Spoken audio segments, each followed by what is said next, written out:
تمام تعریفیں اللہ تعالیٰ جل مجدہ الکریم کے لیے، درود و سلام نبی کرم نور مجسم شفیع معظم احمد مجتبیٰ جناب حضرت محمد مصطفیٰ صلی اللہ تعالیٰ علیہ وسلم کی ذات والا صفات کے لیے حمد و صلوات کے بعد،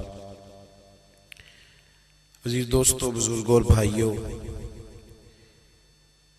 انسان کھائے پیے سوئے جاگے تو اس کے جسم کی ضروریات پوری ہوتی ہیں، لیکن جب وہ اللہ کا ذکر کرتا ہے، نماز پڑھتا ہے، دعا مانگتا ہے، استغفار پڑھتا ہے، درود و سلام کے گجرے پیش کرتا ہے، تو پھر اس کی روحانی ضروریات پوری ہوتی ہیں۔ آج جس زمانے میں ہم وقت گزار رہے ہیں، لوگوں کی جسمانی ضروریات پوری کرنے کے لیے، غذائی ضروریات پوری کرنے کے لیے بہت سارے بندوبست کیے جا رہے ہیں، لیکن جتنا لوگ اپنی ظاہری ضروریات میں خود کفیل ہوتے جا رہے ہیں، اتنا ہی زیادہ وہ روحانی طور پر کمزور ہوتے جا رہے ہیں۔ گھنٹوں بیٹھ کر گپ شپ کرنے والے لوگوں کے لیے تھوڑی دیر بھی ذکر الہی کرنا مشکل ہو جاتا ہے۔ لمبی چوڑی باتیں کرنے والے، لمبے چوڑے دلائل دینے والے لوگ اور سمجھدار لوگ اور سیانے لوگ عبادت کے معاملے میں سستی کرتے ہیں، عمل کے مسئلے میں کمزور ہو جاتے ہیں۔ تسبیحات کرنا، وظائف پڑھنا، درود و سلام پڑھنا، کم بولنا، سچی بات کرنا، صبر سے رہنا، شکر کو اپنانا، قناعت اختیار کرنا، حسد، بغض، عداوت سے بچنا، یہ لوگوں کے لیے مشکل ہو جاتا ہے۔ پھر اس کا نقصان یہ ہے کہ معاشرہ ایک عجیب سی بے سکونی اور بے قراری کا شکار ہے۔ جیب میں بہت زیادہ پیسے رکھنے والا، خوش شکل نظر آنے والا، پیٹ بھر کے روٹی کھانے والا شخص بھی ڈھونڈتا پھرتا ہے کہ آخر میں پریشان ہوں کیوں۔ آپ انسانیت کی تاریخ پڑھیں گے تو آپ کو معلوم ہوگا کہ انسان نے کبھی پتھر کی پوجا کی، کبھی معاذ اللہ چاند سورج کی، درختوں کی، بتوں کی پوجا کی۔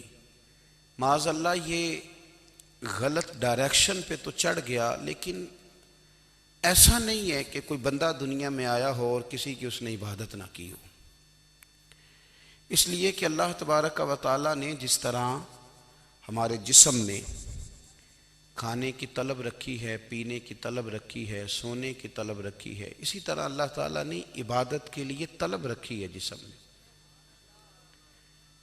یہ تو ہوا کہ انسان گمراہ ہو گیا، غلط رستوں پہ چل نکلا،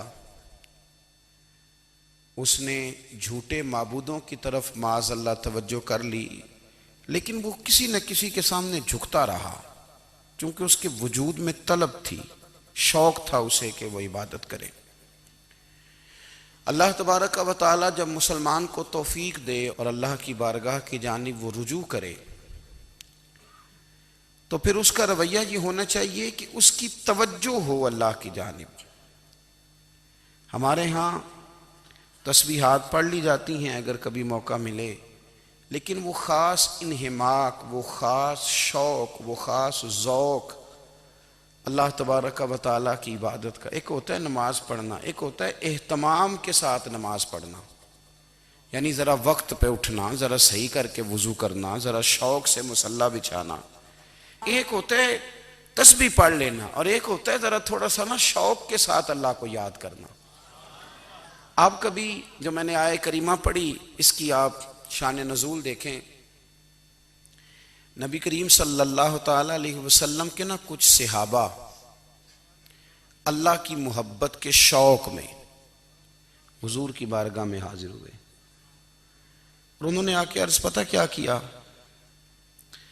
عرض کرنے لگے، یا رسول اللہ صلی اللہ تعالی علیہ وسلم سالوں بیت گئے ہیں سجدے کرتے ہوئے، حضور سالوں بیت گئے ہیں تسبیح پڑھتے ہوئے، سالوں بیت گئے کہتے ہوئے کہ سبحان اللہ وہ پاک ہے، ہمیں سالوں بیت گئے یہ کہتے ہوئے کہ اللہ اکبر وہی سب سے بڑا ہے، سالوں بیت گئے کہتے ہوئے کہ الحمدللہ ساری تعریفیں اللہ کے لیے، سالوں بیت گئے اس کی تسبیح کرتے، تحلیل کرتے، تکبیر کہتے۔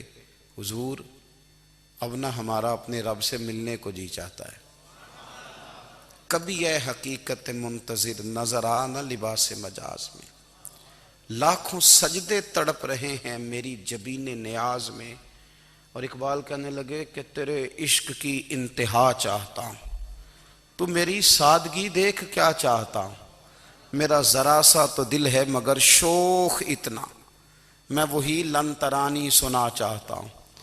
میرا بھی دل کرتا ہے کہ اللہ میں تجھے کہوں میں تجھے دیکھنا چاہتا ہوں جس طرح حضرت موسیٰ کلیم علیہ السلام نے کہا تھا، اور تو مجھے کہے کہ لن ترانی تو نہیں دیکھ سکتا، ذرا سا تو دل ہے مگر شوخ اتنا، میں بھی وہی لن ترانی سنا چاہتا ہوں۔ پھر کہنے لگے بھری بزم میں راز کی بات کہہ دی، بڑا بے ادب ہوں سزا چاہتا ہوں۔ دیکھو سب لوگوں کے بیچ ہی میں نے یہ کہہ دیا۔ میرے عزیز صحابہ نا شوق میں، کتنے سارے لوگ ہیں آپ، کتنی ماشاءاللہ بڑی تعداد میں آپ آئیں، ہم بھی کبھی اس شوق میں گئے ہیں کہ ہمارے رب کو دیکھنے کو دل چاہتا ہے، ہمارا جی چاہے وہ کبھی ہمیں ملے، ہم کبھی اس کی زیارت کریں، اس کی بارگاہ کرم میں ہم حاضر ہوں۔ صحابہ نے عرض کیا یا رسول اللہ صلی اللہ تعالی وسلم ہمارا رب کہاں ہے؟ ہمارا نا اپنے رب کو دیکھنے کو جی چاہتا ہے۔ جب صحابہ نے یہ عرض کیا تو اللہ نے قرآن مجید نازل کیا، فرمایا وَإِذَا سَأَلَكَ عِبَادِي أَنِّي فَإِنِّي قَرِيبٌ، محبوب جب میرے بندے آپ کی بارگاہ میں آ کے میرے بارے میں پوچھیں نا تو ان سے کہہ دینا میں ان کے قریب ہی ہوں، قریب ہی ہوں۔ دلیل کیا ہے؟ بھائی اذا دان، یہ جب بھی مجھ سے دعا مانگیں گے میں ان کی دعاؤں کو قبول فرماؤں گا، میں ان کے قریب ہوں، میں ان کے قریب ہوں، یہ جب بھی دعا مانگیں گے نا میں قبول کروں گا، میں ان کے قریب ہوں۔ اللہ تبارک و تعالیٰ کے بندے اللہ سے محبت کرتے، رب کی بارگاہ میں جھکتے، اس کو اپنے دکھ سناتے، اس کے پیارے محبوب صلی اللہ تعالیٰ علیہ وسلم کا وسیلہ لے کے اس کے حضور حاضر ہو جاتے، پیشانیاں سجدوں سے روشن ہوتی۔ ہم نا ہر چیز کے لیے وقت نکالتے ہیں، ہر چیز کے لیے، لیکن عبادت کے لیے وقت نہیں نکالتے۔ ہر شے آباد ہے، ہر شے، ہماری فیس بک بھی آباد ہے، واٹس ایپ بھی آباد ہے، ہمارے ٹویٹر بھی آباد ہیں، ہماری ہر چیز آباد ہے، سب سے کم آباد ہمارا مصلی رہ گیا ہے، سب سے کم۔ وہ لوگ اب ڈھونڈنے سے ملتے ہیں جن کی بغل میں مصلی ہوتا تھا۔ میرے بھائی آپ کتنا کو دنیا کے پیچھے بھاگو گے تھکا دے گی، کتنا دولت کے پیچھے بھاگو گے تھکا دے گی۔ آپ جب اپنی زندگی میں جمع تفریق کرو گے نا تو مرتے وقت احساس ہوگا کہ سارا کچھ تو لوگوں کے لیے کیا، اپنے لیے تو کر ہی کچھ نہیں سکے۔ اور ہم عبادت کے معاملے میں بہانے بازی بھی کرتے ہیں، ہم کہتے ہیں اوہو رزق کمانا بھی تو عبادت ہی ہے نا، تو میں حلال روزی کے لیے جا رہا ہوں یہ بھی تو عبادت ہے نا۔ میری طرح کے لوگ کہہ دیتے ہیں کہ میں سویرے اٹھ کے مدرسے میں کچھ اسباق دیکھتا ہوں تو یہ بھی تو عبادت ہے، میں بیان کرنے کے لیے مطالعہ کرتا ہوں تو یہ بھی تو عبادت ہے نا، اتنے لمبے سفر کر کے ملک میں دنیا میں گھومتا ہوں تو یہ بھی تو میں عبادت ہی کر رہا ہوں۔ اب اسپیشل نفلوں کے لیے وقت کس طرح نکلے، اسپیشل کر کے تسبیح میں کیسے چلاؤں، میں سارا کچھ ہم بہانے بنا لیتے ہیں نا۔ میرا سوال یہ ہے کہ یہ ساری باتیں صحابہ کو، نبی کریم کو، دیگر لوگوں کو بھی تو پتہ تھی نا، لیکن آپ غور تو کریں 23 سال حضور کو وقت ملا، مختصر وقت ظاہراً تبلیغ کرنے کے لیے، پوری دنیا میں دین بھی پھیلانا ہے، گھر میں 11 ازواج ہیں، 4 بیٹیاں ہیں، ان کی اولادیں، سارے کام کاج بھی دیکھنے ہیں، لیکن سیدہ طیبہ طاہرہ حضرت عائشہ صدیقہ رضی اللہ تعالیٰ عنہ فرماتی ہیں سارا دن تبلیغ کرتے، ہر غلام کے دکھ سنتے، گھر میں آتے تو اپنے گھر والوں کا خیال کرتے، کام میں ہمارا ہاتھ بٹاتے۔ قربان جاؤں، کہتی ہیں زمانہ سارا سو جاتا لیکن آمنہ کے لال مصلی بچھا لیتے۔ دنیا سو گئی ساری، سب سو گئے، جو خدام تھے، وہ جو غلام تھے، وہ سو گئے۔ صحیح مسلم میں لفظ ملیں گے، سیدہ پاک فرماتی ہیں او میرے نبی کے غلاموں، میں نے یہ رنگ بھی دیکھا ہے کہ حضور نے اتنا کھڑے رہے، اتنا قیام کیا، اتنا قیام کیا کہ مقدس پیروں میں ورم آ گئے، سوج گئے پیر، اتنے بڑے۔ دل پہ ہاتھ رکھ کے نہیں بتا سکتا کہ میرے کبھی نماز میں پیر سوج گئے ہوں، کوئی نہیں بتا سکتا۔ بچوں کی روٹی کماتے تھک گئے بات الگ ہے، ہم سیر کرنے گئے تو تھک گئے بات الگ ہے، لیکن عبادت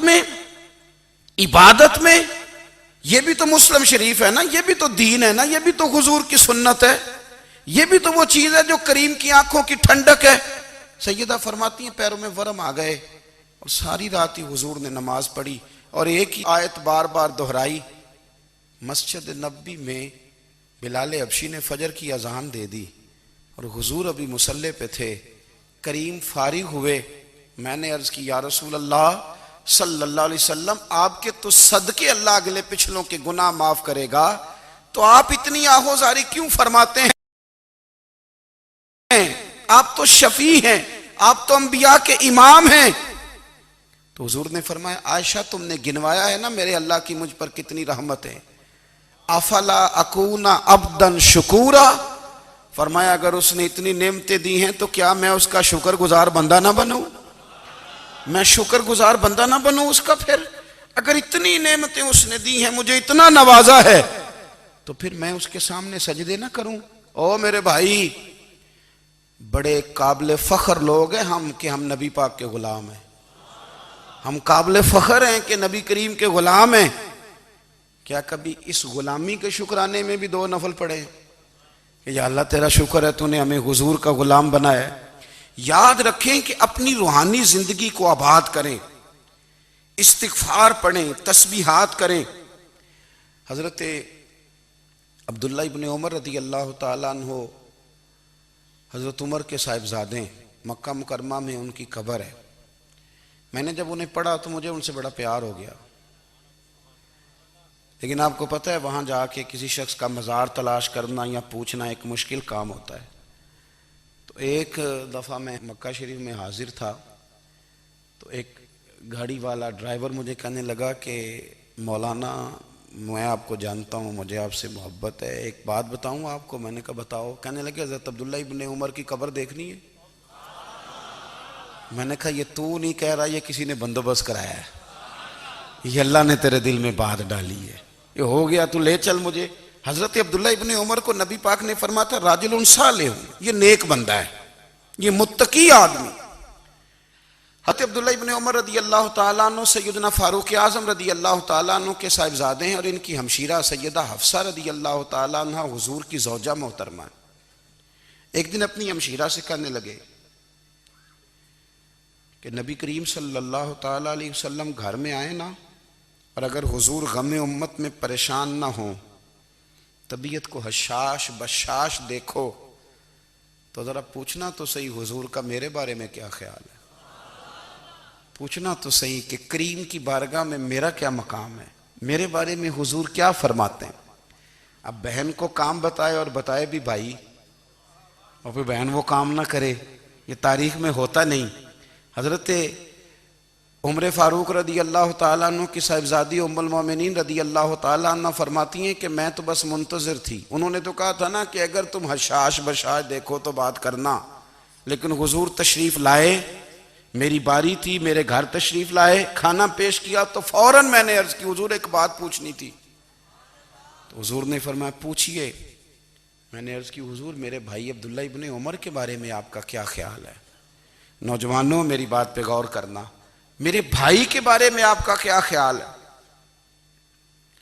تو نبی کریم صلی اللہ تعالیٰ علیہ وآلہ وسلم نے میری طرف دیکھا، اور پھر حضور زیر لب تھوڑا مسکرائے، اور بریلی کے امام کہتے ہیں کہ حضور مسکرا دیتے تھے نا تو جو بڑا دکھی ہوتا تھا وہ بھی ہنس پڑتا تھا۔ اب سوال پیدا ہوتا تھا کہ پھر تو اس مسکراہٹ کے لیے انتظار کرنا پڑتا ہوگا کئی کئی مہینے کہ حضور مسکرائیں تو رونے والے ہنسیں، تو اعلیٰ حضرت فرماتے ہیں نہیں، انتظار نہیں کرنا پڑتا، یہ مسکراتے رہنا تو حضور کی عادت ہے۔ جس کی تسکین سے روتے ہوئے ہنس پڑے اس تبسم کی عادت پہ لاکھوں سلام۔ یعنی یہ تو عادت ہے حضور کی مسکراتے رہنا، اس کے لیے انتظار نہیں کرنا پڑتا۔ بھائیو آپ خیال رکھیں گے، غور کریں گے، حضرت عبداللہ ابن عمر رضی اللہ تعالیٰ عنہ کے بارے میں پوچھا تو سیدہ فرماتی ہیں کہ نبی کریم صلی اللہ تعالیٰ علیہ وسلم نہ زیر لب مسکرائے اور فرمایا حفصہ تیرا بھائی ہے تو اچھا، لیکن میں نے سنا ہے کہ عشاء کی نماز پڑھتا ہے تو فجر تک سویا ہی رہتا ہے۔ او نوجوانوں، 10 بجے تک سونے کی بات نہیں ہوئی، 9 بجے تک سونے کی بات نہیں ہوئی، 11 بجے اٹھنے کی بات نہیں۔ حضور فرمانے لگے میں نے سنا ہے کہ عشاء کی نماز پڑھ کے سو جاتا ہے اور فجر تک سویا ہی رہتا ہے، اسے چاہیے کہ تہجد کے وقت اٹھا کرے، اللہ کی بارگاہ میں حاضر ہوا کرے، آہوزاری کرے، سجدے کرے، عبادت کرے۔ اٹھتا ہے اور فجر میں جا کے اٹھتا ہے۔ حضرت جناب حفصہ رضی اللہ تعالیٰ عنہ کہتی ہے میں نے جناب عبداللہ ابن عمر کو پیغام دیا اور میں نے کہا میرے جوان بھائی سن، نبی پاک نے فرمایا ہے تو اچھا پر تہجد میں نہیں اٹھتا، نفل نہیں پڑھتا۔ او میری ملت کے جوانوں، مزہ نہیں آ جاتا جب ساری دنیا سوئی ہو، ساری دنیا، اور بستر بھی گرم ہو اور نیند بھی پورا غلبہ کر رہی ہو، اور اچانک گھنٹی بجے دماغ میں، آنکھ کھلے، گھڑی پہ نظر پڑے، 3:30 4 بجے کا پیغام گھڑی بتائے، اور کوئی چڑھتی جوانی والا اٹھ کے وضو کرے، اور جب وہ مصلی کھول کے بچھائے تو مدینے والے محبوب کہتے ہیں کہ ہر نماز پہ رب ثواب دیتا ہے، اور جو اٹھ کے تہجد کی نماز پڑھے اسے دیکھ کے تو رب مسکراتا ہے، جو اس کی شان کے لائق ہے، جو اس کی شان کے لائق، وہ مسکراتا ہے، خوش ہوتا ہے کہ میرا بندہ تہجد میں اٹھ گیا، وہ مسکراتا ہے۔ کاش ہماری صبحیں کبھی اپنے مالک کے نام ہو جائیں، کاش کے صبحیں۔ حضرت ابو الحسن رحمۃ اللہ تعالیٰ علیہ حضرت معاذ ابن جبل رضی اللہ تعالیٰ عنہ کے پاس بیٹھا کرتے تھے، فرماتے ہیں ان سے جو پیار بڑھا تو پھر میرا مصلی سے بھی بڑھ گیا۔ تابعی ہیں، فرماتے ہیں صحابی رسول سے محبت ہوئی تو ذکر سے بھی ہو گئی، پھر درود شریف سے بھی ہو گئی، محبت ان سے بڑھی تو پھر اللہ نے مسجد کا پیار بھی بڑھا دیا۔ آپ فرماتے ہیں کہ میری ہر وقت طبیعت چاہتی تھی کہ بس اللہ اللہ کروں، بس اللہ اللہ کروں، بس نہ میں ذرا تھوڑی جان چھڑاؤں لوگوں سے، کوئی 10 منٹ ملے تو میں کچھ 4 نفل پڑھ لوں، میں تھوڑا سا نہ بچوں لوگوں سے، اور مجھے تسبیح ملے تو میں نہ کچھ 400-500 دفعہ استغفار پڑھوں، سبحان اللہ، الحمدللہ، اللہ اکبر، لا حول ولا قوت الا باللہ، میں نہ تسبیحات پڑھوں۔ فرماتے ہیں کہ بچے تھے گھر میں 6-7، غربت تھی، کام ملتا کوئی نہیں تھا، اور میں کام چور نہیں تھا، کام ڈھونڈتا تھا، پر اللہ کی قدرت کے کام نہیں ملتا تھا۔ فرماتے ہیں کہ میں نے ایک دن اپنی اہلیہ سے کہا کہ آج میں پھر جاتا ہوں کام ڈھونڈنے، تو میری بیوی بڑی فرما بردار تھی، پر اس دن نہ غربت کے ہاتھوں تنگ آ کے کہنے لگی آج نانا کوئی تو چیز لے کے آیا، تو مجھ سے بچوں کی بھوک نہیں دیکھی جاتی، یہ سب روگاں دا روگ محمد جس دا نام غریبی، کنڈ بلا کے لنگ جاندے نہیں دوست یار قریبی، آج نہ کچھ لے کے آیا تو میں بچے لے کے چلی جاؤں گی۔ شیخ فرماتے ہیں کہ میں بڑا پریشان گھر سے نکلا، پر میں نے صبح سے لے کے زور تک کام ڈھونڈا، کام ملا کوئی نہیں، تو میرے دل میں خیال آیا چلو کام نہیں ملتا تو اللہ اللہ تو کرے نا، چلو بندوں کی مزدوری نہیں ملتی تو رب کریم کی عبادت ہی کرتے ہیں۔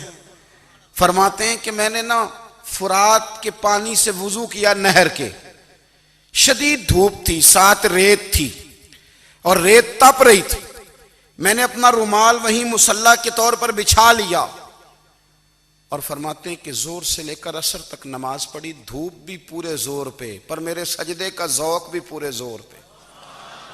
فرماتے ہیں سورج بھی چمک رہا ہے اور رب کی عبادت کا ذوق بھی پورے زور پہ، میں سجدہ کروں تو پھر میرا اٹھانے کو جی نہ چاہے، میرے استاد لکھا کرتے تھے، یہ ان کا شعر ہے، وہ کہا کرتے تھے مجھے سوز دے، مجھے ساز دے، اور مجھے نیم شب کا نیاز دے، دم سجدہ خود کو میں توڑ دوں، مجھے ایسا ذوق نماز دے، اور میں تیری بہار کا پھول ہوں، میں کھلا بھی ہوں تو تیرے لیے، مجھے میری شاخ سے توڑ لے، مجھے اپنی زلف کا ناز دے۔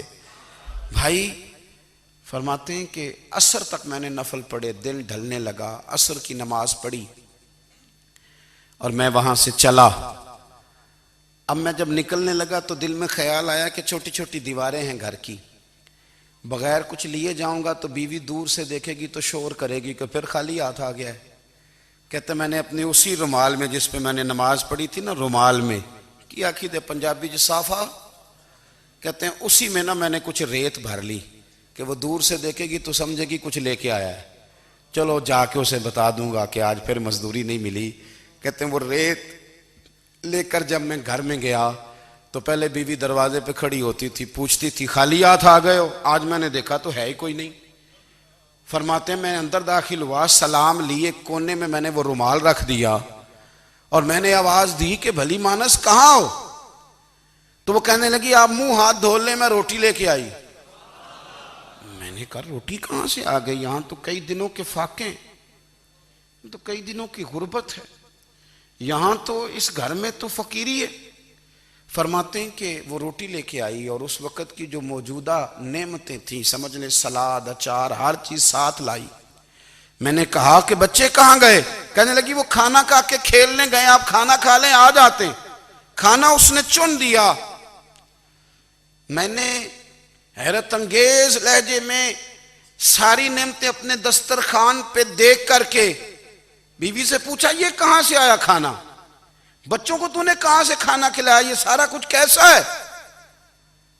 تو کہنے لگی پتہ نہیں آج آپ کس کریم کی مزدوری کرنے چلے گئے تھے، پتہ نہیں کس کریم کی، میرے گھر میں تو اتنی نعمتیں آئی ہیں کہ مجھ سے سنبھالی نہیں جا رہی، اتنا اناج ہے، اتنا گندم ہے، کس کریم کے دروازے آج چلے گئے تھے؟ یہ کہتے کہتے وہ اٹھی اور اٹھ کر کے کہنے لگی پہلے بڑا کچھ آیا تھا، اب کیا لے آئے ہو؟ اور جا کر کے نا اس نے وہ ریت والا رومال کھولا، کہنے لگے میں تو لے کے آیا تھا ریت، تو میرے رب نے اسے بھی سونے اور ہیرے بنا دیا تھا۔ جب آپ کی توجہ اللہ کی جانب، میرے نبی پاک صلی اللہ تعالی علیہ وسلم نے فرمایا ہر چیز اپنے رب سے مانگ، ہر چیز مانگ، ہر چیز مانگ۔ یا رسول اللہ کیا کچھ؟ میرے محبوب نے فرمایا تیرے گھر میں نمک بھی ختم ہو جائے تو وہ بھی اپنے رب سے مانگا کر، تو مانگنا وہ تجھے دے گا، تو اس کی بارگاہ میں کشکول طلب دراز تو کرنا۔ اور ترمذی شریف میں عجیب لفظ ہیں، رسول کائنات نے فرمایا، رب کریم فرماتا ہے جب میرا بندہ ہاتھ اٹھاتا ہے نا تو مجھے حیا آتی ہے کہ میں خالی کیسے لوٹا دوں اس کے، اتنے بڑے بادشاہ کی بارگاہ میں۔ او بھائی لوگوں سے عزتیں تلاش کرتے ہو تو وہ کیا تمہیں عزت دیں گے؟ وہ تو کل اچھا کہتے ہیں پرسوں برا کہنے لگ جاتے ہیں۔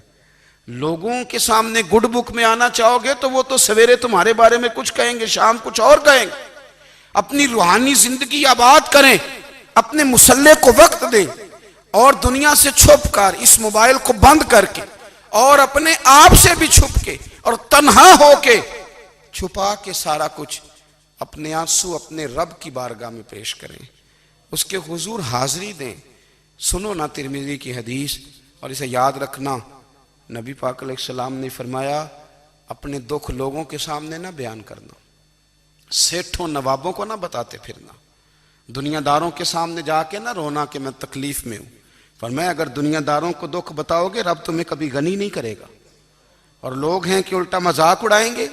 آپ کی جس سے بڑی پکی یاری ہے نا، پکی، وہ تب تک پکی ہے جب تک آپ نے 50,000 مانگا نہیں، اور جس وقت آپ نے کہہ دیا کہ میں مجبور ہوں میری مدد کر تو پھر ختم ہو گئی دوستی۔ لوگوں کی تعلقات آپ کے ساتھ تب تک ہیں جب تک آپ ان سے کوئی ضرورت وابستہ نہیں کرتے۔ کریم محبوب فرمانے لگے بندوں کے سامنے دکھ نہ بیان کرنا، اللہ تجھے کبھی غنی نہیں کرے گا۔ تو اپنے دکھ اپنے رب کو بتا، تو دعائیں مانگ، تو اس کی بارگاہ میں حاضر ہو، تو اس کے حضور عرض کر۔ فرمایا اپنے دکھ اپنے رب کو بتا، وہ جلدی کرے یا دیر سے کرے تجھے ساری دنیا سے بے نیاز کر دے گا، تجھے کسی کا محتاج نہیں رہنے دے گا۔ اپنے مسلح کو، اپنی دعاؤں کو. ایک بزرگ فرماتے ہیں میں نے دعا مانگنے کا طریقہ اپنی بیوی سے سیکھا. دعا مانگنے کا طریقہ اپنی، سیکھنے والے تو اپنے بچوں سے بھی سیکھ لیتے ہیں، سیکھنے والے تو ہر ایک سے سیکھتے ہیں. وہ کہتے ہیں میں نے دعا مانگنے کا سلیقہ اپنی بیوی سے سیکھا ہے. حضرت وہ کس طرح؟ فرمانے لگے میری بیوی نے نا مجھے کوئی کام بتایا، کچھ پیسوں کی ضرورت کے لیے کہا، تو میں نے اسے کہا کہ بھئی ابھی میرے پاس نہیں ہے، کچھ دنوں میں آتے ہیں تو میں دے دوں گا. عورتوں کی عادت ہوتی ہے وہ بار بار یاد کراتی ہیں. 2-4 دنوں کے بعد پھر اس نے کہا حضرت وہ میں نے کہا تھا کچھ پیسے، میں نے اسے کہا کہ ابھی میرے پاس نہیں ہے، کچھ دنوں میں ملتے ہیں تو میں تمہیں دے دوں گا. اس نے کچھ دنوں کے بعد پھر کہا حضور وہ میں نے کچھ پیسے کہے تھے. فرماتے میں نے ڈانٹ دیا، میں نے کہا کہ کیا تو روز مجھے شرمندہ کرتی ہے، کہا نا میرے پاس نہیں ہے، ہوں گے تو دے دوں گا، تو روز یاد کراتی ہے. فرماتے ہیں اس نے پہلے تو میری ڈانٹ کو سہا، پھر میرے سخت جملوں نے اس کی آنکھوں میں آنسو پیدا کر دیے، پھر اس نے اپنے آنچل میں اپنے اس دکھ کو سمیٹا، اور پھر اس نے ایک جملہ کہا تو میں رو پڑا، اور مجھے اپنے رب سے مانگنے کا طریقہ آ گیا. مجھے کہنے لگی حضرت جی آپ نے ڈانٹ دیا میں نے سہ لیا، پر آپ ہی میرے شوہر ہیں، بتائیں نا آپ سے نہ کہوں تو میں کس سے جا کے کہوں. فرماتے ہیں میں رو پڑا، اور میں کھل کے رویا، اور میں تڑپ کے رویا، اور پھر میری سسکیاں بند گئیں. تو مجھے کہنے لگی آپ کو کیا ہوا؟ میں نے کہا مجھے بھی دعا مانگنی آ گئی ہے. جب میں اسے کہوں گا نا اللہ تو ہی میرا رب ہے، میں تجھ سے نہ کہوں تو میں کس سے جا کے کہوں؟ میں کیوں کسی بندے سے سوال کروں؟ میں کیوں کسی دنیا دار سے کہوں؟ میں تیرے بندوں کا، نیک بندوں کا وسیلہ لے کے، تیرے محبوب کی غلامی لے کے تیری بارگاہ میں آیا، تجھ سے نہ مانگوں تو کس سے مانگوں؟ سمجھ آ گئی ہے. جب میں اس رنگ میں مانگوں گا تو پھر رب میرے اوپر بڑا ہی فضل فرمائے گا، وہ میرے اوپر بڑی رحمت کرے گا، وہ میرے لیے آسانیاں کرے. عزیز دوستو ہم اس طرح کرنے لگ گئے ہیں کہ ہم نے نا اپنے تعلقات پر اعتماد کرنا شروع کر دیا ہے. میرے تعلقات بہت ہیں. ہم نے اپنی دولت پر اعتماد کرنا شروع کر دیا ہے، میرے پاس دولت بہت ہے. ہم نے اپنے علم پر، اپنی شہرت پر اعتماد کرنا شروع کر دیا ہے کہ میرے پاس فلاں چیز بہت ہے. یاد رکھنا جب بے نیاز اپنی صفت بے نیازی دکھاتا ہے تو بڑی بڑی دولتوں والے مجبور نظر آتے ہیں. بھائیو جب انسان کا رشتہ اپنے مالک کے ساتھ ہوتا ہے پھر تو غم بھی کچھ نہیں کہتے، پریشانیاں بھی کچھ نہیں کہتی، پھر تو زندگی صبر والی، پھر تو زندگی توکل والی، پھر تو زندگی بھروسے والی. پھر انسان اپنے آپ کو رسوا نہیں کرتا، دنیا داروں سے امیدیں اس کی ختم ہو جاتی، امیدیں اللہ رسول سے لگا لیتا ہے، مضبوط ہو جاتا ہے، مضبوط، طاقتور ہو جاتا ہے، خوددار ہو جاتا ہے، باوقار باعزت ہو جاتا ہے. حضرت بہلول دانا رحمت اللہ علیہ بیٹھے تھے تو ہارون رشید حج کر کے آ رہا تھا، تو رستے میں حضرت شیخ سے ملاقات ہو گئی تو السلام علیکم کے بعد کہنے لگا حضور کوئی حکم ہو تو بتائیے گا. تو حضرت بہلول دانا فرمانے لگے تیرا رب کون ہے؟ اس نے کہا اللہ. تو فرمایا میرا کون ہے؟ کہا اللہ. فرمانے لگے تو بڑا ہی بیوقوف ہے، کیا تو یہ سمجھتا ہے کہ رب ہارون رشید کو تو دے گا اور بہلول دانا کو بھول جائے گا؟ تیرا بھی وہی رب ہے، میرا بھی وہی رب ہے. اس نے اگر تجھے دے کے آزمایا ہے تو ہو سکتا ہے مجھے نہ دے کے آزما رہا ہو. جب اس کی حکمت کے تقاضے ہوں گے تو عطا کرے گا اور دے گا. تو جا اپنا کام کر. بھائی اپنی روحانی زندگی، اپنی عبادات، اپنے وظائف، اپنے روزمرہ کے معاملات، اپنی دعائیں، اپنا استغفار. دیکھو کوئی مشکل کام تو نہیں، 2 رکوع ہیں سورہ واقعہ کہ اگر رات کو پڑھ لی جائے تو. میں کس طرح یہ بات بیان کروں کہ تعویذ بانٹنا آسان ہے اور وظیفہ بتانا مشکل ہے. سارا دن تعویذ بانٹیں تو لوگ لینے کو تیار ہیں، اور اگر آپ وظیفہ بتائیں تو کہتے ہیں تو مشکل کام ہے. او خدا کے بندے، اگر آپ کا تعلق قرآن پاک کے ساتھ مضبوط ہو، قرآن پاک کے ساتھ اگر آپ کا رشتہ ہو، لوگ سفارشیں ڈھونڈتے ہیں نا دنیا میں، کوئی تعلق مل جائے تو میرا کام ہو جائے. دنیا میں اتنا مشکل معاملہ ہے، آخرت میں مجھے بتائیے گا کتنا مشکل معاملہ ہوگا. میرے نبی پاک صلی اللہ تعالی علیہ وسلم نے فرمایا جو لوگ سورہ ملک پڑھا کرتے تھے نا، سورہ ملک، یہ سورت ملک قیامت میں ان کی سفارش کرے گی. اور اس طرح کرے گی کہ کہے گی اے اللہ یہاں اس بندے کو جنت میں داخل کر دے یا مجھے قرآن پاک سے علیحدہ کر دے. تو رب فرمائے گا جا اس کا دامن تھام کے اسے جنت تک پہنچایا. آپ بات کو سمجھیں. جب آپ کے تعلقات اپنے معاملات کے ساتھ مضبوط ہوں گے، یہ نبی کریم نے وعدہ کیا ہے کہ تو سورت واقعہ پڑھ تیرے گھر میں فاقہ نہیں آئے گا. حضرت عبداللہ ابن مسعود رضی اللہ تعالیٰ عنہ بیمار تھے تو حضرت عثمان غنی رضی اللہ تعالیٰ عنہ تیمارداری کے لیے تشریف لے گئے اور جا کر کے کہا کہ آپ بڑے بیمار ہیں، آپ کی بیٹیاں زیادہ ہیں، میں چاہتا ہوں کہ خزانے میں سے کچھ مدد کروں. تو سیدنا عبداللہ ابن مسعود رضی اللہ تعالیٰ عنہ اٹھ کے بیٹھ گئے اور کہنے لگے امیر المومنین، اللہ آپ کو میری طرف سے میری بیٹیوں کی طرف سے بہتر صلہ دے. میری بیٹیوں کو کسی خزانے کی ضرورت نہیں، میں نے انہیں خزانہ دے دیا ہے. کہا جناب آپ نے کون سا خزانہ دیا ہے، میں آپ کے مالی معاملات کو جانتا ہوں. تو فرمانے لگے امیر المومنین، میرے نبی کریم نے فرمایا ہے جو سورت واقعہ پڑھے اسے کبھی فاقہ نہیں آتا. میں نے بیٹیوں کو یاد کرا دی ہے، یہ خزانہ میں نے انہیں دے دیا ہے. وہ سارے والدین سنیں جو بیٹیوں کے لیے پریشان رہتے ہیں. حضرت عبداللہ ابن مسعود نصیحت کر رہے ہیں، فرمانے لگے میں نے سورت واقعہ یاد بھی کرا دی ہے، پڑھنے کی عادت بھی ڈال دی ہے. حضور نے فرمایا ہے جو سورت واقعہ پڑھے اسے فاقہ نہیں آتا. کہنے لگے چاند تو اپنی جگہ چھوڑ سکتا ہے، سورج گر سکتا ہے، تارے ٹوٹ سکتے ہیں، پر مدینے والے رسول کی بات غلط نہیں ہو سکتی. حضور نے فرمایا فاقہ نہیں آئے گا تو انشاءاللہ کبھی بھی نہیں آئے گا. کرنے کا کام یہ ہے کہ ہم اپنے معاملات، اپنی عبادات، اپنی دعائیں کبھی 10 منٹ عادت ہو جائے نا دعا مانگنے کی علیحدہ سے رات کو. حضور نے فرمایا جو فرض نماز کے بعد دعا مانگے اللہ اس کی قبول کر لیتا ہے.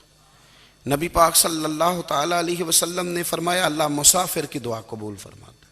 حضور نے فرمایا اللہ مظلوم کی دعا قبول فرماتا ہے. حضور نے فرمایا بیمار سے دعا کراؤ اللہ اس کی دعا قبول فرماتا ہے. میرے نبی پاک نے فرمایا ماں باپ جب بھی اولاد کے لیے ہاتھ اٹھائیں، ویسے تے بلے شاہ تو آسمانی اڈ دیاں ہی پھڑ دیں، جڑا گھر بیٹھا انہوں بڑھیا ہی نہیں. حضور فرمانے لگے ماں باپ جب بھی اولاد کے لیے دعا فرمائیں اللہ ان کی دعا کو قبول کرتا ہے. آپ اپنا تعلق بنائیں دعا کے ساتھ، عبادت کے ساتھ، مصلی کے ساتھ رشتہ بنائیں، استغفار پڑھیں. صلاح الدین ایوبی صلیبی جنگوں میں تھے. رات کو مسجد اقصیٰ میں نماز پڑھی تو پریشان تھے. ایک بزرگ سے ملاقات ہوئی تو وہ کہنے لگے کہ آپ بڑے پریشان ہیں. کہنے لگے حضور پریشان اس لیے ہوں کہ پہلے ہی مسلمان کمزور ہے، اب میں نے سنا ہے دشمن کا ایک بحری بیڑا وہ جنگی سامان سے بھرا ہوا آ رہا ہے، تو اب ان کے پاس اور تلواریں اور نیزے آ جائیں گے، مسلمانوں کے پاس پہلے ہی وسائل کی کمی ہے، پریشان ہوں کس طرح کر کے مقابلہ کریں گے. یہ بات کہتے ہی صلاح الدین ایوبی نے بزرگوں سے کہا حضور آپ بھی دعا کرنا، دعا کی بڑی طاقت ہے. میرے نبی پاک نے فرمایا دعا مومن کا ہتھیار ہے، دعا مومن کا. حضور نے فرمایا تقدیر کو سوائے دعا کے کوئی چیز نہیں بدل سکتی. دعا مومن کا ہتھیار ہے، یہ کافر کے پاس کوئی نہیں، یہ ہتھیار ہے مومن کا. اللہ کرے آپ کو سمجھ آئے. پھر سنیں کئی بار کہہ چکا ہوں یہ ہتھیار ہے. کافر کے مقابلے میں جو تیرے پاس سب سے بڑا ہتھیار ہے وہ دعا ہے. دعائیں کرانی چھوڑ دی، کرنی چھوڑ دی، لینی چھوڑ دی.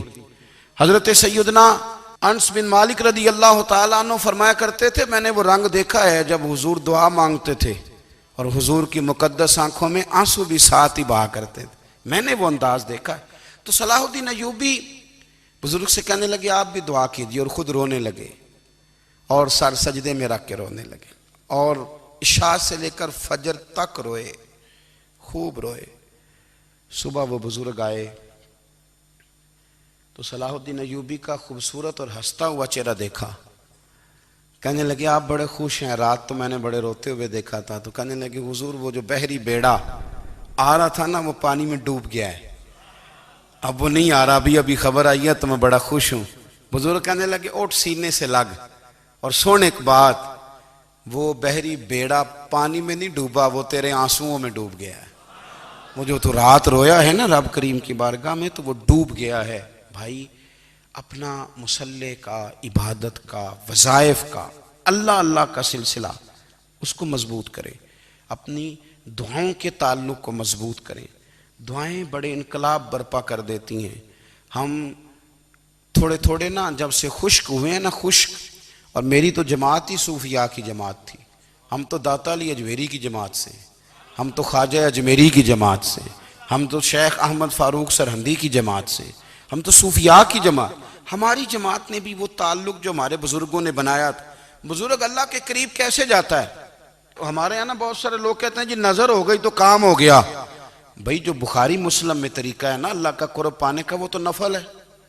نبی کریم علیہ السلام نے فرمایا بندہ نفلوں کے ذریعے رب کے قریب جاتا ہے، اور اتنا قریب جاتا ہے کہ پھر اللہ اس کی زبان بن جاتا ہے، اللہ اس کی آنکھیں بن جاتا ہے، کان بن جاتا ہے، ہاتھ اور پیر بن جاتا ہے۔ تو یہ تو عبادت ہے، یہ تو اللہ کی بارگاہ کی حاضری ہے جو آپ کو اللہ کے قریب کرے گی۔ تو اپنے نماز کو اہمیت دے کے ادا کریں، نمازیں موبائل بند کر کے ادا کریں۔ لیکن نا کچھ لوگ کہتے ہیں مجھے ٹائم نہیں ملتا نماز کا، تو میں کہتا ہوں یہ آپ نے بڑی جرت کی بات کی ہے۔ مجھے کو میرا پیر بھائی کہہ دینا میرے پاس ٹائم نہیں آپ کو ملنے کا، تو میں کہتا ہوں آج کے بعد آنا ہی نہ۔ تو کیا سمجھتا ہے، تو بہت بڑا آدمی ہے، تیرے پاس ٹائم نہیں اور ہمیں ملنے کا ٹائم، موج کر۔ تو آپ نے اللہ رسول کو کہہ دیا ٹائم نہیں۔ اور عجیب فلسفہ ہے نا، کہا جائے نماز پڑھنے آؤ تو کہتے ہیں کپڑے ٹھیک نہیں، اور کہا جائے کہ آؤ ذرا دعوت پہ چلیں تو کہتے ہیں 1 منٹ ٹھہر میں کپڑے بدل کے آیا۔ نماز کے لیے کہا تو کہتے ہیں ٹھیک نہیں، دعوت کے لیے کہا تو کہتے ہیں میں ذرا تیاری کر لوں، یوں جانا مناسب نہیں۔ یہ معاملہ ٹھیک نہیں۔ رب تو فرماتا ہے کہ جب تو مسجد میں آ تو زینت اختیار کر کے آ، خوب ذوق سے دعا مانگیں، خوب شوق سے نماز پڑھیں، خوب استغفار کا مزاج بنائیں۔ آپ لوگوں کے بیچ رہ کے سوکھ حاصل کرنا چاہتے ہیں، لیکن آپ کو پتہ ہے کئی مہینے غار حرا میں رہنا بھی مدینے والے محبوب کا طریقہ ہے۔ ہر سال اعتکاف بیٹھنا الگ سے، یہ بھی حضور کا طریقہ ہے۔ مسجد نبوی کے اندر دروازہ کھلتا تھا نبی کریم کا، پر گھر کے اندر نفل پڑے نبی پاک نے۔ اور حضور فرماتے ہیں کچھ نفل نماز گھر میں بھی پڑھا کرو، گھر کو قبرستان نہ بناؤ۔ ہمارا گھر اللہ کے ذکر سے آباد ہوگا اگر ہم نماز پڑھیں گے نا۔ میں جب سنت پڑھنے کے لیے گھر میں کھڑا ہوتا ہوں تو میرا جو 2.5-3 سال کا بیٹا ہے نا، وہ بھی میرے ساتھ نماز پڑھنی شروع کر دے۔ اسے پتہ کوئی نہیں نماز کیا ہوتی ہے، لیکن وہ بھی نا سجدہ نہ بھی کرنا ہے تو ساتھ لیٹ ضرور جاتا ہے۔ پتہ چلا بچے لیکچر دینے سے نماز نہیں پڑھتے، نماز شروع کر دیں تو بچے بھی شروع کر دیتے ہیں۔ ہم جب پریشان ہوتے ہیں تو لیکچر دیتے ہیں، تو لیکچر تو باہر شاید چل جائے، گھر میں کیسے چلے گا؟ گھر میں تو عمل چلے گا۔ تو میرے عزیز، آج کے اس روحانی اجتماع میں ہمارے دوستوں نے جو محنت کی، ہم نے بار بار اپنی نیت سے پوچھا خدا ہمیں معاف کرے اگر کوئی ذاتی شہرت ہے، کوئی ہمارے ذاتی مفادات ہیں، رب ہمیں ہدایت دے۔ ہماری یہ خواہش تھی کہ روحانی اجتماع ہمیں تھوڑا سا اللہ اور اس کے رسول کے جانب مائل کرے، کچھ ہمارا رشتہ مصلی کے ساتھ مضبوط۔